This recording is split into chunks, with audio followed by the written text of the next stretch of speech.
Good morning.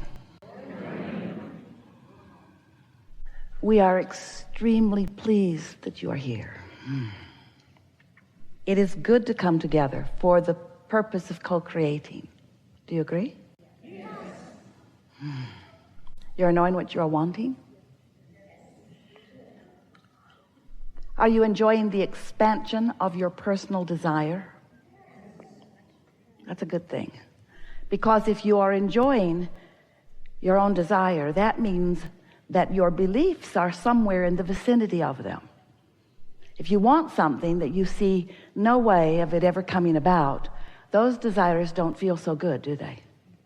That feeling of doubt or insecurity is unpleasant.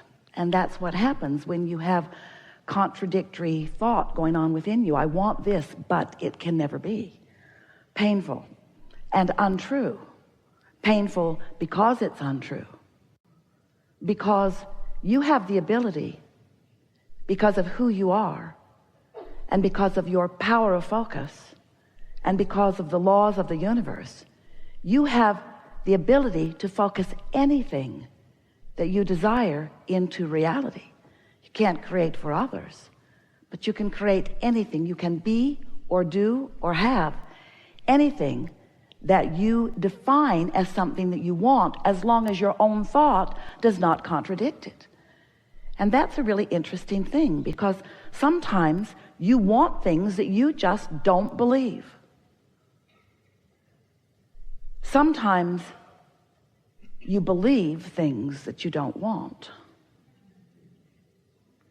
But the most important factor is, what is your belief? Because your belief is your most practiced thought. When you think a thought and hold it as your point of focus for as little as 17 seconds, another thought like it joins it. Law of attraction brings that thought to you.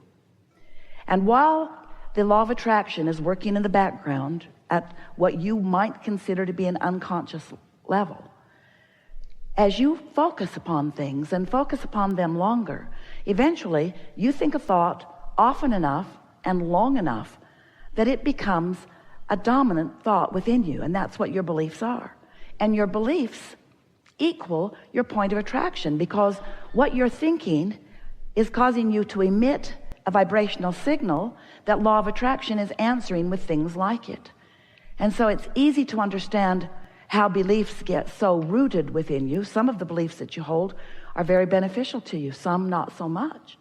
But it's easy to understand how beliefs would become so rooted, because when you think something long enough that it's a pattern or a habit of thought, then things begin to actualize around it. They begin to demonstrate around it. So what you believe happens, and then you believe it more. As you listen to other people talking about what they believe, and you see them demonstrate it, then you believe it more. Esther argued with us in the early days of our interaction. She would say, Abraham, it's true. That's a true thing. So don't you think, I've been trained, she said, to be objective, to weigh the pros and the cons and the pluses and the minuses, to be balanced in all things, to give my attention, to be objective. It's a true thing. So shouldn't I at least acknowledge this true thing?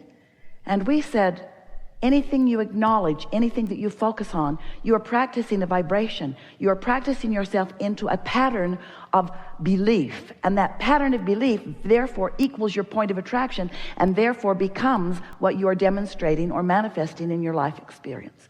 And therefore, if we were standing in your physical shoes, we said to Esther a lot, and we're saying it to you, we would focus upon those things that we want to manifest. We would focus upon those experiences that we want to replicate. Anything that you want plenty of in your life experience, give your attention to it. And the things that you do not want to perpetuate in your life experience, or even upon mass consciousness in general, withdraw your attention from unwanted things.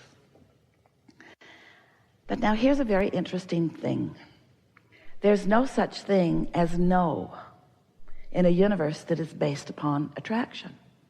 This is an inclusion-based universe, which means the things that you look at, that you want, that you say yes to, you include them in your vibration. They become part of your attraction.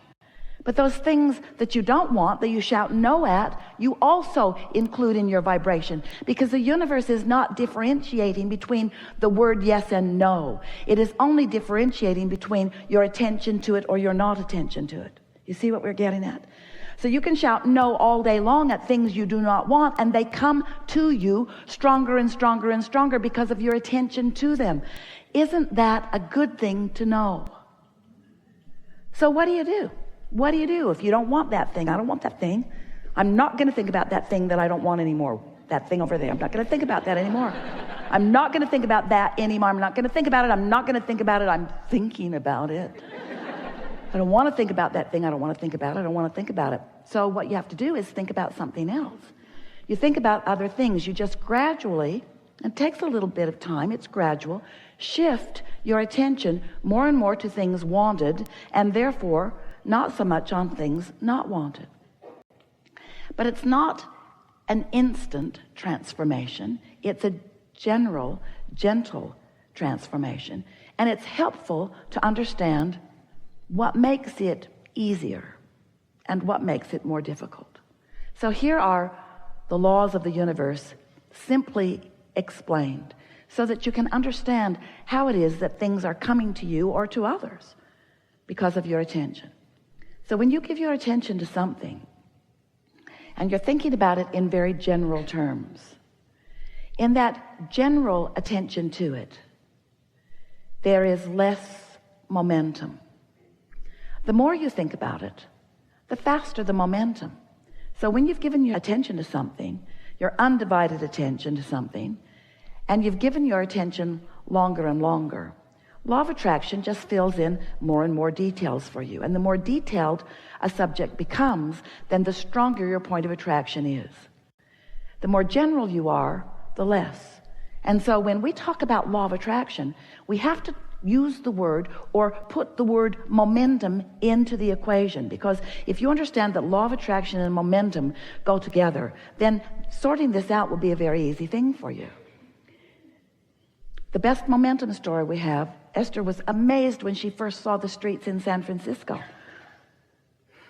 Didn't seem possible that people would want to drive up or down them. They were. There they were.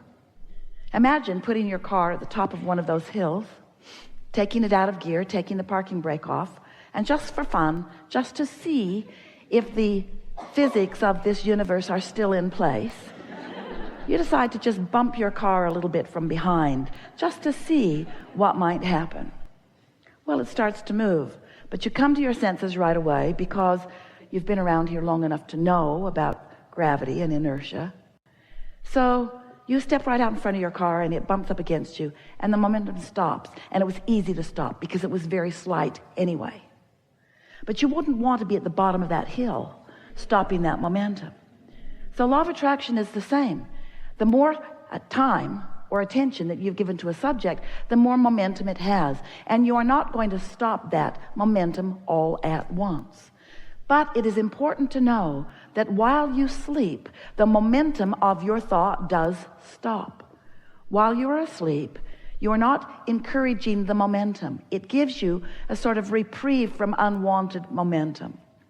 And when you awaken, you have the ability to begin it in the direction of things wanted. That's just a little tip from the universe. That's just a little fact that may help you if there are thoughts that you would like to begin thinking in a new way. Don't do it at the end of the day after something has gone wrong that has your attention.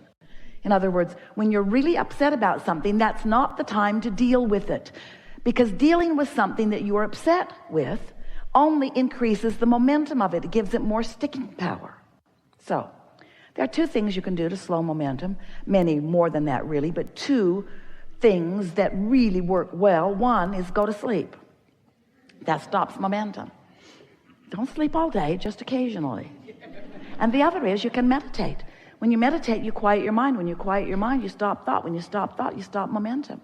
Gives you an opportunity to come into alignment with who you are. And there is one more very important thing that we want to say to you.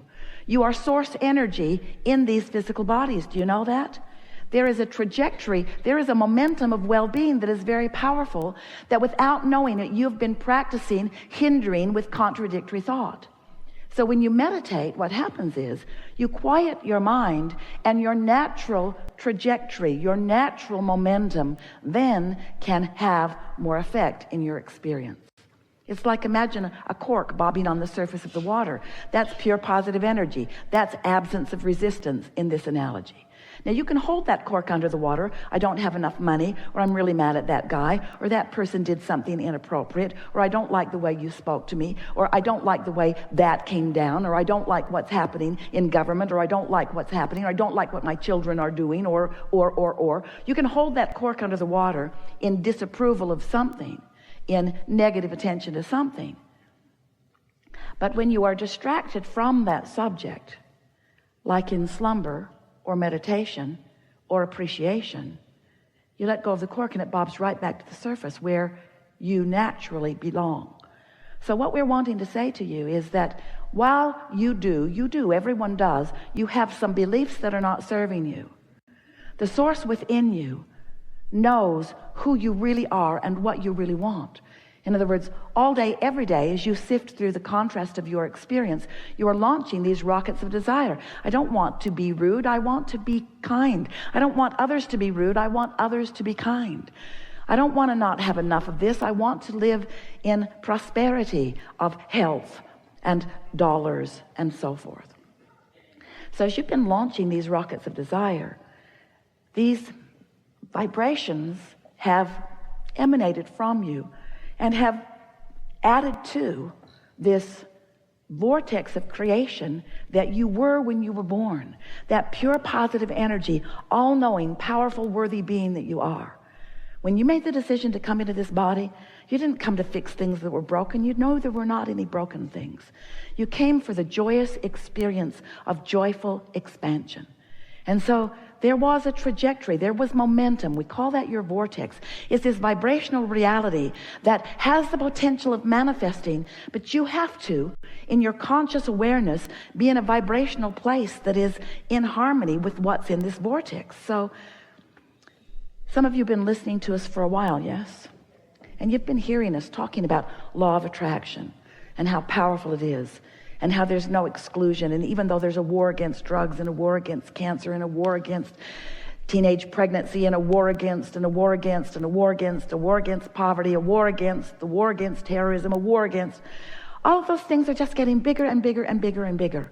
Not one of those wars against anything is making anything smaller, because there is no exclusion. You cannot push it away. You only bring more of it to you, you see.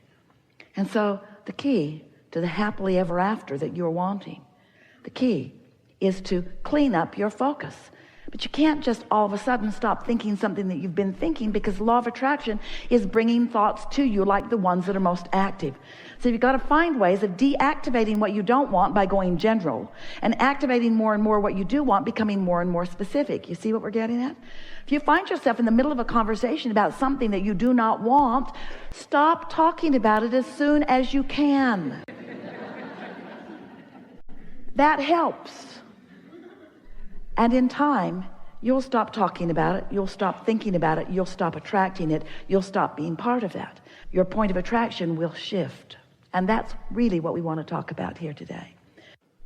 We've enjoyed this interaction more than words can explain. And we want you to know that these thoughts have never been before unto all of the universe. We've stepped into new places as a result of who you are. The universe has expanded as a result of this combination of thoughts and desires and beliefs. This expansion is what we all live for. In other words, we are eternal beings, all of us. We will never cease to be. And since we never cease to be, there's no place we're trying to get. All of that we think we're going to, you especially in your human form, is because you think you will feel better in getting there. But once you get there, then there'll be more and more and more and more and more. And so what we want you to leave this gathering really feeling, and you're in a place where you can get it easily, is that in all of all that is, there only is and only ever has been and only ever will be right here.